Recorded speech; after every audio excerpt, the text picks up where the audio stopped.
This video will be very short. The entire concept here is just to talk a little bit, add some comments on the linear model, the modeling we use in analysis of variance, just to support our textbook, not to be as a standalone piece. So let's start with a very simple model. Y. Y sub ij. Well, this is just the observed score, the dependent variable, the criterion, whatever you want to call it. This is the outcome measure for any individual I in a group J. And I've just set it equal to the overall or gram mean. Well, if you take this concept, that means every person is equal to the gram mean. We'd have a constant, but philosophically, let's take a step back and think about this. Part of the model we're going to construct is to say every person has some relationship to the grand mean. So we're going to start by sort of centering our model with the gram mean, regardless of what group you're in.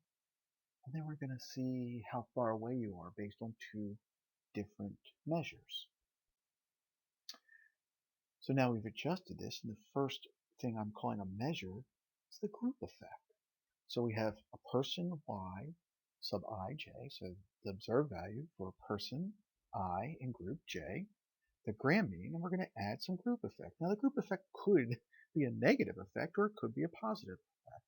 So we have the average for the gram mean plus some effect for having been in group J.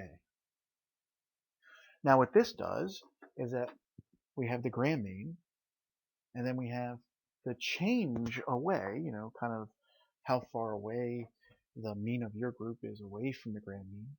So effectively you can think about this portion of the linear model as the effect of the group membership and that everybody is a constant within their group. So previously, with just the mean of the gram mean, everyone would just have one value, whatever the gram mean value was. If the gram mean was 2, everyone would have that value. Now we change that, we add some effect for being in a group. Everybody in that group has that mean. They have that value. Finally, in our linear model, we add the effect for being you. I put that you in quotes, finger quotes, which you obviously can't see. It's the residual, it's the random error for any individual in group individual I in group J.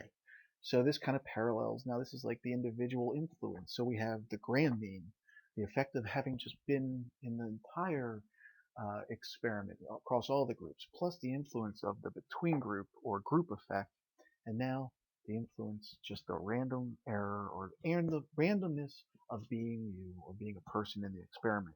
So this, we call this the random residual error for any individual I in group J. We add those three things together. We add the gram mean. We start with the gram mean.